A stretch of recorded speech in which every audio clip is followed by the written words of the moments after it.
Labarai da dumi-duminsa daga kasar jamhuriyar Nijar akan yadda dakarun sojojin kasar jamhuriyar Nijar suka samu babban nasara akan 'yan ta'adda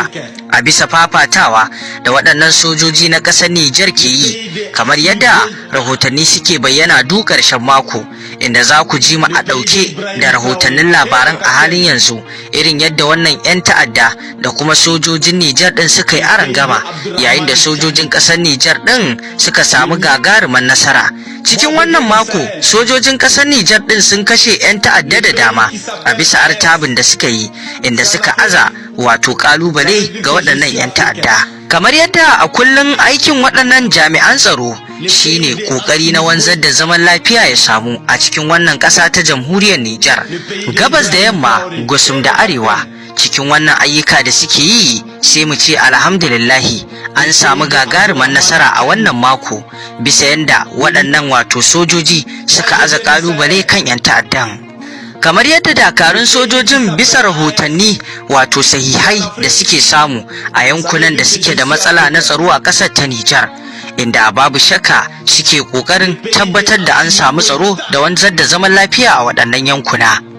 domin tarwatsa duk wani shiri da wani yunkuri da 'yan ta'addan ke yi domin kawo matsalar tsaro a ƙasar ta jamhuriyar Nijar. A dama da kogin Isa a cikin tsarin Operation Niyya a rana ta 23 ga watan Abril na shekara ta 2026, a wani samame da waɗannan jami'an tsaro sojoji suka kaddamar a yankin Torodi, sojojin sun samu nasarar kashe wasu 'yan ta'adda guda biyu, waɗanda waɗannan 'yan ta'adda an tabbatar da ayyukansu na ta'addanci da kuma sa ido kan wato sojoji a daidai wannan yankin da jami'ai ke gudanar da ayyukansu. A ranar Lahadi 26 ga watan Abril na shekara ta 2026,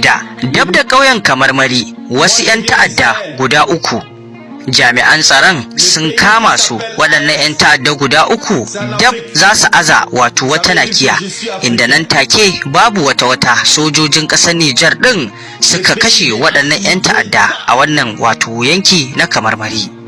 Kana dakarun sojojin suka yi gaggawar lalata wannan nakiya da waɗannan 'yan ta'adda suka so azata. Haka zalika a fuskar Operation Shara wato dab da ƙauyen nan na Tunkotayam,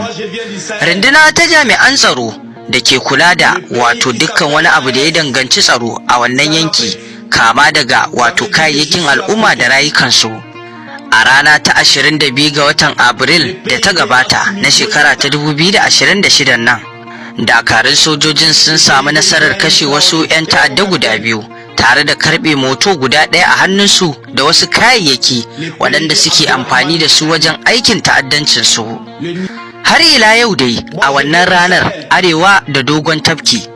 runduna ta jami'an tsaro da ke sintiri a wannan yanki domin kare lafiyar al'umma da kaddarorinsu,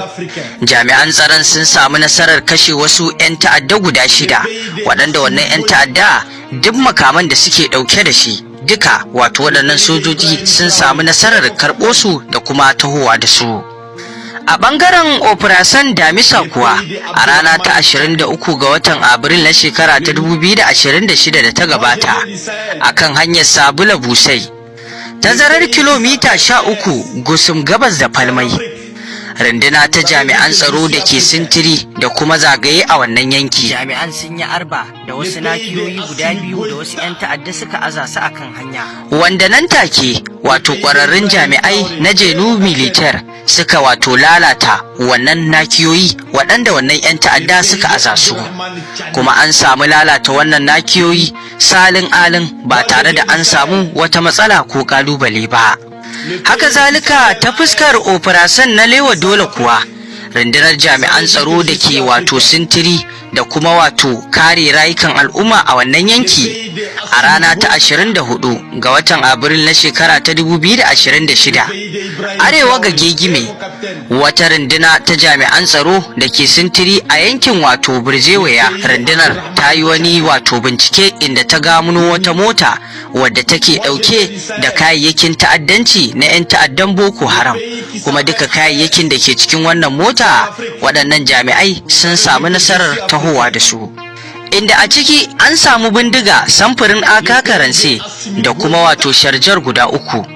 haka zalika an samu na'urori guda 2 da kuma wasu harsasai kusan guda 42 kala daban-daban. Yayin da waɗannan 'yan ta'adda da suka ji isowar jami'an tsaro nan da nan wato suka arta suka tsere domin tseratar da rayuwarsu. Wannan ta faru ne a wani bincike a wani ƙauye da wato waɗannan jami'an tsaro suka yi, inda suka kama wannan mota, su kuma wato waɗannan 'yan ta'adda suka gudu. Haka zalika kuwa a rana ta 26 ga watan Abril na shekara ta 2026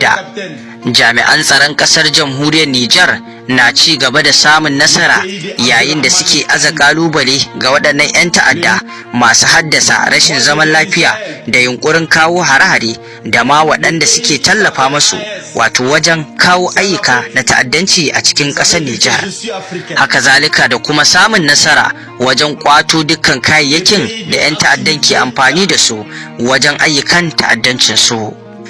A dangane da haka ne jami'an ƙasar Nijar ke ƙara tabbatar wa al'ummar ƙasar jamhuriyar Nijar burinsu shine samar da tsaro da kwanciyar hankali a wannan ƙasa ta jamhuriyar Nijar.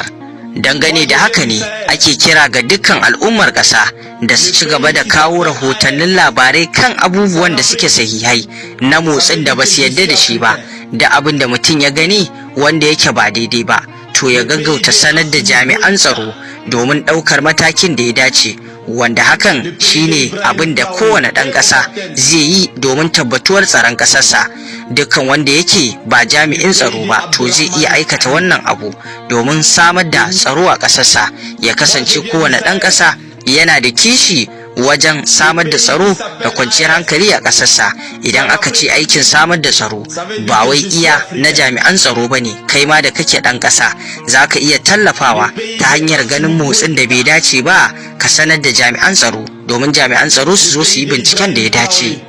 A dangane da haka ne aka ware lambobi domin 'yan ƙasa su yi amfani da su wajen sanar da jami'an tsaro kan motsin da ba su yarda da shi ba. Ku tuntuɓi dakarun sojojin ƙasar Nijar a bisa lamba 4040.